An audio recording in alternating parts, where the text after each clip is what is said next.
presence of ADH. Okay, I'm gonna talk about this subject in this slide. Suppose that there is no ADH. What does it mean? It means we have enough water in our body. Okay? What happens? Proximal tubule is permeable to water or not? Even in the absence of ADH, proximal tubule is permeable to water. 65. Sorry, 65, 67. Distal, how about distal tubule? Distal tubule is permeable to water too. How about thin ascending limb? No. Never. Thick ascending limb. Early distal tubule. Late distal tubule, cortical collecting tubule, medullary collecting tubule, and there is no permeability. Okay? Why they are not permeable? Because tight junctions are too tight to allow even water molecules to pass. Right? Do you have any question? What's the problem? No problem? Okay. But here, tight junctions are not that tight. Water can pass. Right? Suppose that now we have water. We have water deficiency and a lot of ADH is secreted.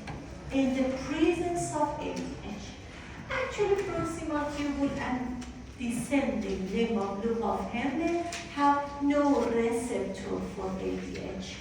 For this reason, these are permeable to water always, okay? And they don't respond to ADH. But in the presence of ADH, the ascending limb is not permeable to water. Thick ascending limb is not permeable. Early distal tubule is not permeable. Late distal tubule is permeable. Cortical collecting tubule is permeable. Medullary is permeable. And this is true regarding medullary collecting tube. Body.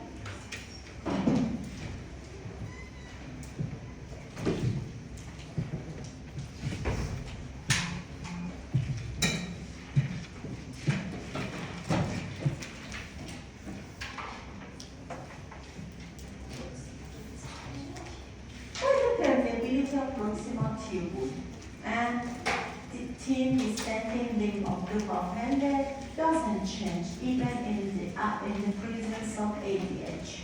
One.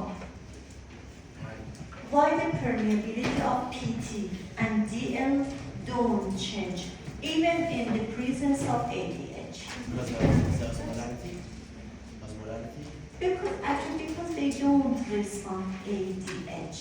But all the time they are permeable to water. But even in the absence, actually either in the absence of ADH or in the presence of ADH. No question, was it clear? Okay, we can take a picture.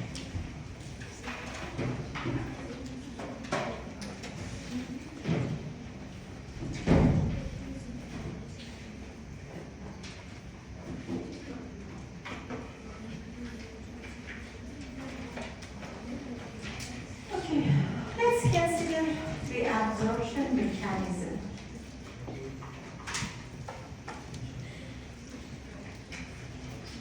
Reabsorption mechanism in proximal tubule. Actually, there is no way except that you have to memorize these mechanisms. Okay, you have to draw it, and after twice practice, I think you can memorize it. Okay. Here you can see luminal membrane, here basolateral membrane. Okay. Glucose and amino acids. Actually, 100% of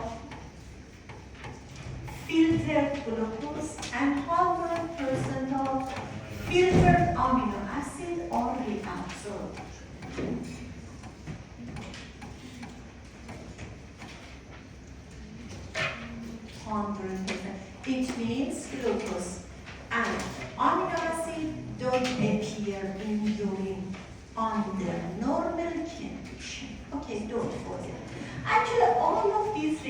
reabsorption is done in proximal tubule, just in proximal tubule. Because we don't have transporter which recognize glucose in other parts of nephrons. Got it? Just in the proximal tubule, we have a specialized protein which recognize glucose, which recognize amino acid. But for this reason, reabsorption of glucose and amino acid actually built in proximal tubule. By which mechanism? Actually, in the first and main item is existence of sodium potassium pump. As a result of this pump, we have negativity inside the cell and low concentration of sodium inside the cell. Okay, these two items causes actually sodium in the lumen as a net driving force, a great driving force to come inside. Okay. In the luminal membrane, we have sodium glucose transporter, SGLT. It is a type of secondary active transport. Okay? It is secondary. If I ask you by which mechanism glucose comes inside the cell through luminal membrane? Secondary active transport by SGLT, sodium glucose transporter. Actually, we have a great net driving force for sodium to come inside. This protein actually has a binding site for sodium and something else. This time it is glucose. For this reason, say it is sodium glucose transporter. Sodium and glucose come inside the cell together.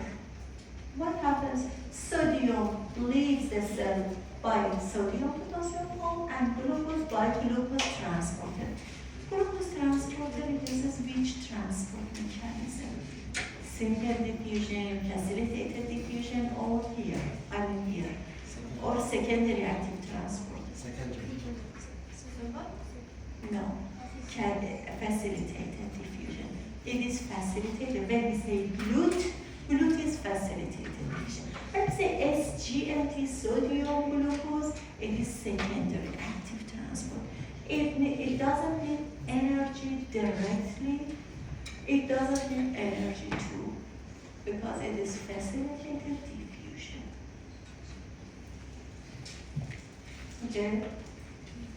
Regarding amino acids, actually the story is completely the same. Sodium, we have binding site for sodium and amino acid. Which transport mechanism is this? Two items come inside to get to the cell, come inside together. Secondary active transport.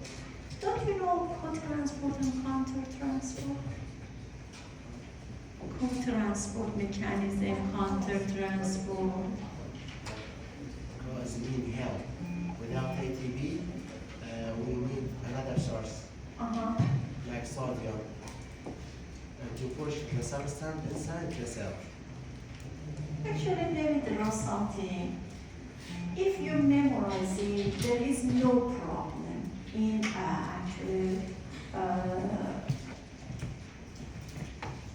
in transport mechanisms. Okay, transporters across the membrane must be channels, might be channels, might be carriers. Okay, channels, if you memorize it, there is no problem in all organs physiology. Okay, channels might be leak channels, might be leak channels.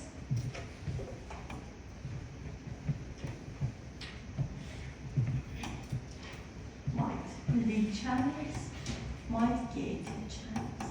Okay, gated channels, leak channels. Leak channels are in this way. All the time they are open inside the membrane. Okay, we are talking about transporters in the membrane. All the time they are open and allow ions and molecules which are smaller than the pore of channel to pass. Based on which transport mechanism? Don't forget, when we say channel, either leak or gated, it is simple diffusion. Got it? When we say, for example, voltage gated sodium channel, lead channel, potassium lead channel, or when we say channel, it is simple diffusion. Simple diffusion, don't forget. Got it? How about gated channels? We have three types of gated channels. Voltage gated channels. Voltage gated are involved in which process in cell physiology? Voltage gated channels. In resting memory potential, in action potential, in which one? In action potential. When we say voltage gated channels, it means we have an action potential. Got it? Ligand gated channel. What does it mean? Ligand, when we say ligand gated channel, it means we have a receptive site for a ligand. Okay, this protein has a receptive site for a ligand. This ligand might be, for example, acetyl gated channels. Okay. Got it? For example, GABA gated channels. GABA gated channels in nervous system physiology, you will get familiar with GABA, for example, channels. These are ligand gated channels. And another one is esterase gated channels. Do you remember myogenic mechanism? Actually, they have esterase gated channels. Let me talk about esterase gated channels. Gated channels have gate. This gate might be in interior or exterior of the channel. Okay. What is actually esterase gated channels or pressure gated channels? The gate is closed at resting state. The gate is connected to lipid bilayer by some filaments. When there is a pressure here, what happens? The membrane is stretched. Okay? As a result of stretch or pressure, these filaments are pulled and the gate is open. Allows ions and molecules to move based on which transport mechanism? Channel. Esterase gated channel by simple diffusion. Got it? When we say the transport mechanisms are simple diffusion, I think you have problem in this part. Transport mechanisms are simple diffusion, osmosis, facilitated diffusion, primary active transport, secondary active transport, endocytosis, exocytosis, solvent drag, and bulk. Okay, 9 transport mechanisms. Ready? Don't forget, when we say channel allows ions and molecules to move based on just simple diffusion. Was it clear? Regarding the carriers, we have two types of carriers. Carriers involved in facilitated diffusion, carrier involved in facilitated diffusion. Does it need energy as ATP? Does it need energy?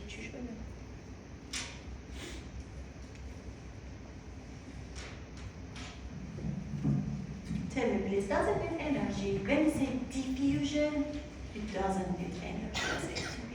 Okay, glute. It has problem. When we say glute means facilitated diffusion of glucose. Got it? In this slide, you are able to see glute. For example, it is glucose transporter. We have another carrier actually involved in active transport. Active transport. Two types of active transport we have. Primary and secondary. Do you know the difference between primary and secondary? The primary is having ATP and the secondary need another source. Regarding the name, when we say ATPase or pump, it is certainly primary active transport. When we say, for example, sodium-potassium pump or sodium-potassium ATPase, okay, I told you when we say channel, channel means simple diffusion. When we say pump or ATPase, it is primary active transport. Okay. When we say co-transport, sodium glucose transport, potassium hydrogen transport, co-transport, counter-transport, exchanger, and antiport. All of these items are secondary active transport. Got it?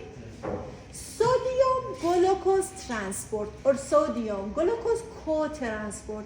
It is secondary active transport. Got it? Yes. Very good. Let's consider our slide. Okay. Here you can see sodium glucose co-transport or sodium glucose transporter. It is secondary active transport. Here you can see sodium amino acids co-transport or transporter. It is secondary, very good, secondary active transport. Here you can see glucose transporter. One item actually alone. It is facilitated diffusion for glucose. Okay? Very good. It doesn't need energy as ATP. Sodium potassium pump or sodium potassium ATPase. It is Primary. very good. Thank you. Thank you. It is primary active transport, and it means actually simple diffusion for amino acids. Got it? You have to memorize this mechanism. And if I ask you which one is more important here, which one is more important item, but actually the most important item. In reabsorption, which one is more important? Primary. I told you it causes reabsorption to be done. Why? Because as a result of pump working, sodium concentration decreases. As a result of pump working, we have more negativity inside the cell. For this reason, sodium here has a great tendency to come inside. Got it? Very good. Thank you. Do we have secretion we are in proximal tubule, transport mechanism in proximal tubule. Do we have secretion in proximal tubule? Yes. You can see here. Actually, it is which transport mechanism? Sodium potassium pump. Primary. Primary active transport. What's this one? Sodium hydrogen exchanger. Or these are other names. Sodium hydrogen counter transport. Sodium hydrogen antiport or exchanger or counter transport. These are secondary active transport. Very good. As a result of pump working, sodium has a great tendency to come. This time, this protein has two receptive sites. One for sodium here, one for hydrogen here. Hydrogen and sodium bind together. There is a conformational change in the shape of protein. Sodium comes inside, hydrogen is secreted. If I ask you, do we have secretion in proximal tubule? Yes, of course. Got it? We are in proximal tubule, up to here. No question? Very good. Do you remember yesterday I told you little amount of protein is filtered inside the human? Actually, it is reabsorbed, the protein is reabsorbed by endocytosis. Endocytosis is done in two ways. Phagocytosis, you are familiar with phagocytosis. It is for white blood cells. Okay, and pinocytosis. Okay, proteins are reabsorbed, little amount of protein which is filtered, are reabsorbed by pinocytosis, a type of endocytosis. Got it? Very good. It needs energy. Okay, from transport mechanism, I named 9 transport mechanisms. Do you remember? Simple division, osmosis, facilitated, and so on. Endocytosis, exocytosis, and active transport need energy as ATP. endocytosis, exocytosis, and active transport. It means pinocytosis needs energy too. Why? Because it is a type of endocytosis. If you have any problem or you need me describe more, tell me please, okay? Don't hesitate to ask your question. Okay. Actually, after sodium reabsorption by sodium-potassium pump, okay, what happens? Water is reabsorbed because all the time, if there is permeability, water follows sodium. Got it? Very good. Suppose that sodium is reabsorbed.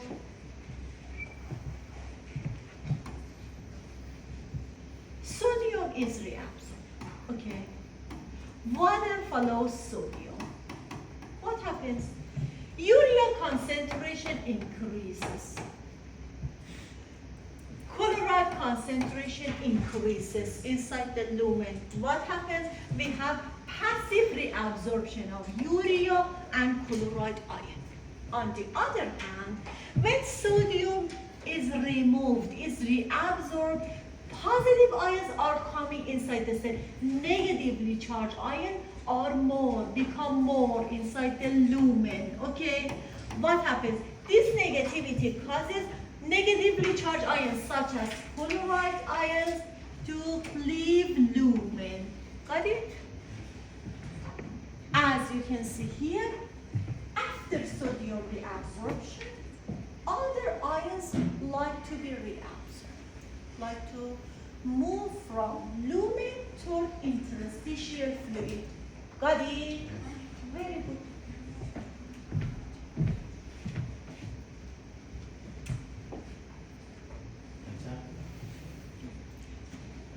When we say the body is reabsorption the sodium, so why we don't say also reabsorption the chloride?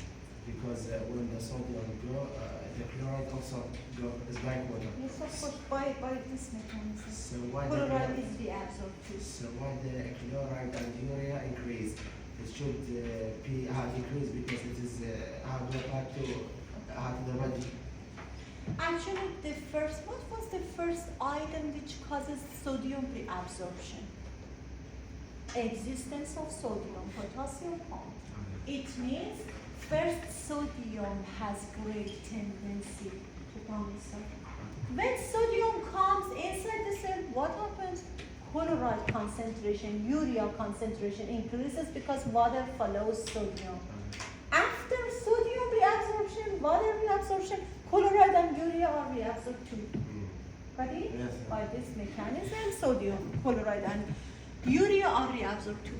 You can see the characteristics of cells in different parts of nephron. Whenever you see a thick cell with a lot of mitochondria, it means here we have active transport. Because active transport needs energy as ATP, such as proximal tubule, such as thick ascending limb, okay?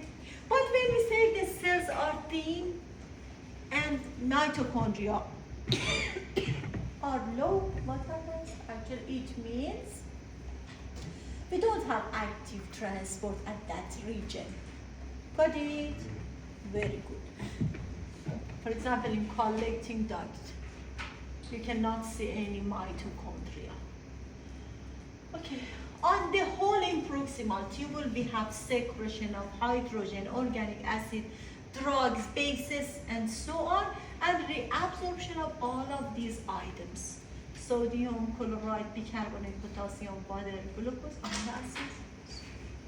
These are reabsorbed, and these are secreted.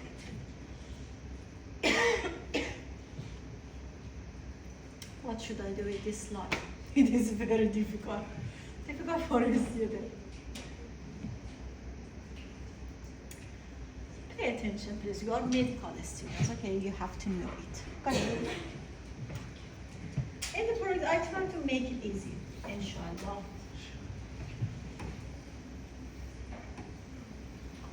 I told you. Just we are going to talk about proximal tubule. Suppose that this part is proximal tubule. Got it? I told you urea, chloride, sodium, bicarbonate, glucose, and amino acid. All of them are freely filtered. What does it mean? It means the concentration of these substances in Bowman's capsule is the same as plasma. Got it? Was it clear up to here? If I ask you, tell me please the ratio of tubular fluid to plasma, for all of these items will be 1. Why? Because the concentration of all of these substances here is the same as plasma. Was it clear? Let me repeat it again. I want you to get actually the concentration of substances here, all of these substances, to ratio concentration of all of these substances. S stands for substances. For example, in Bowman's capsule, to plasma. Bowman's capsule to concentration of, for example, creatinine, urea, okay? In blood, in plasma. This ratio will be 1. Because the concentration is same. Because, for example, sodium is found in this concentration, in the blood in this concentration. Got it? This ratio will be 1 in Bowman's capsule to plasma. Okay. In proximal tubule, 65% of sodium is reabsorbed. How about, actually, tell me please, regarding the concentration of sodium. Sodium, 65% of sodium is reabsorbed. 65% of water is reabsorbed too. Tell me, actually, how much is this fraction? Concentration of sodium in proximal tubule to concentration of sodium in plasma. Tell me please. It is 1 because water and sodium are reabsorbed together. Okay, again here sodium concentration will be 142 because water and sodium are reabsorbed together. Got it? Very good. For this reason, up to the end of proximal tubule, this ratio, tubular fluid to plasma concentration for sodium and chloride and water will be 1. Got it? Because sodium, chloride and water are reabsorbed together. Okay? In the same volume, in the same amount. Was it clear? Suppose that, for example, it is tubular fluid. Okay, I pick up 65% of this fluid. The concentration will be the same. Got it? Will be the same as plasma. Was it clear? I told you regarding amino acid and glucose. All of them, all glucose and all amino acids are reabsorbed. What does it mean? It means glucose here will be 0. Amino acid will be 0. And this ratio actually decreases to 0. Got it? Was it clear? For this reason, when you see something below 1, it means the reabsorption of these items is more than sodium and water. For this reason, you can see the ratio decreases. The first part of proximal tubule, the end of proximal tubule. Got it? And what about urea and creatinine? What does it mean? The fraction is more than 1. It means there is no reabsorption or a little amount of reabsorption. For urea, we have reabsorption in proximal tubule, as I told you. Okay, but reabsorption is less than for sodium. Got it? Thank you, thank you. I really thank you. No question? When you see this, actually this ratio is less than 1, means higher reabsorption more than sodium, water, and chloride ions. Beyond this line, beyond 1, it means reabsorption is less than sodium, water, and chloride ions. Very good. Actually, I'm satisfied with you.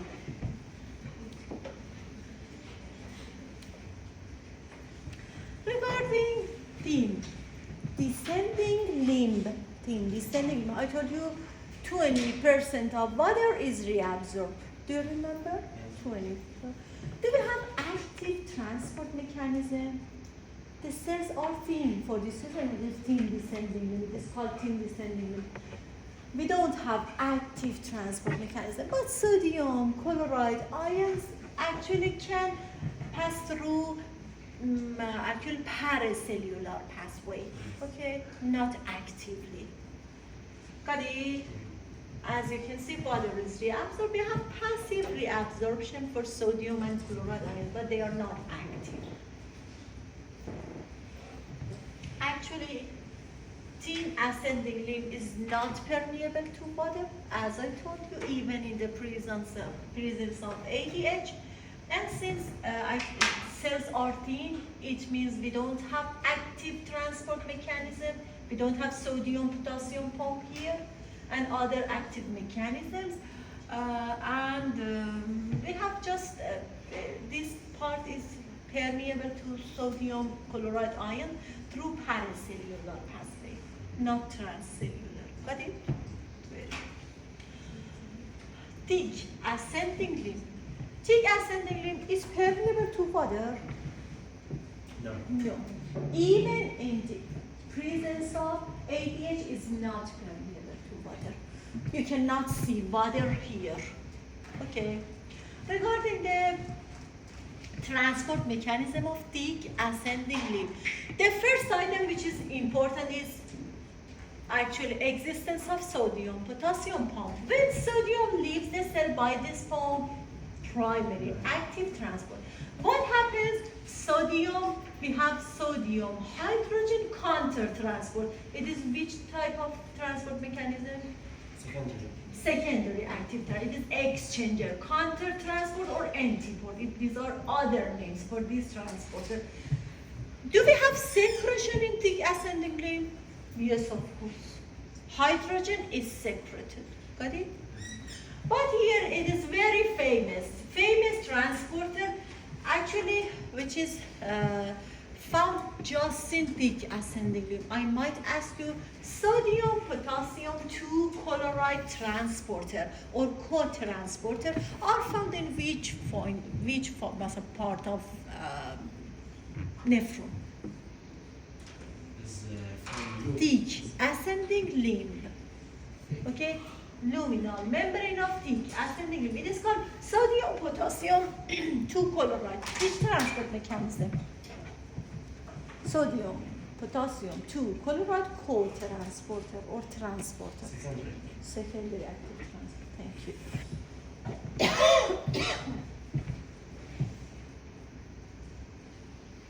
Actually, after entering the cell, potassium has a back leak. We have potassium secretion. It might be reabsorbed by channels. It is simple channel, leak channel. It means it is simple diffusion. Okay, we have simple channel, leak channel for chloride ions. Chloride ions actually move based on simple diffusion, and sodium potassium pump is primary active transport. Loop diuretics such as furosemide actually inhibits this transporter. It is very important. Ethacrylic acid and bumetanide, all of them inhibit this transporter. Sodium cannot be reabsorbed, it remains inside the urine, and water cannot be reabsorbed too. For this reason, blood pressure decreases. Got it? It is drugs for people suffering from hypertension.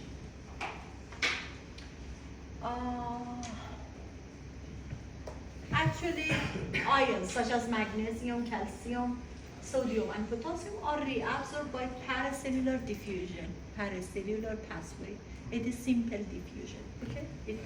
It cannot be active. Early distal tubule. In early distal tubule, again, sodium, potassium pump in basolateral membrane, and here, sodium chloride co-transporter. It is Secondary. very good secondary active transport. Got it? Great. Early distal tubule. It is not permeable to water even in the presence of ADH. Got it?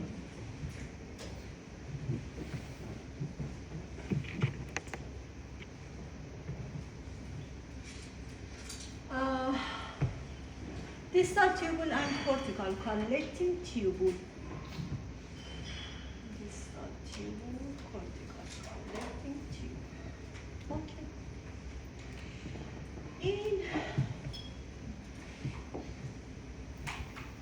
In late distal tubule and cortical collecting tubule, we have two types of cells. One is principal cell. Principal cells. The next one is intercalated cells.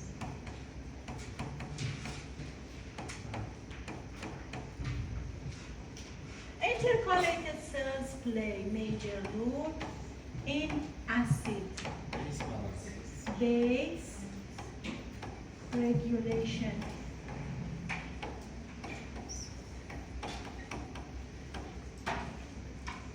Here you can see principal cells, sodium, potassium pump. You are taking a nap. Do you want to continue after 10? Okay. See you at 10. Wash your face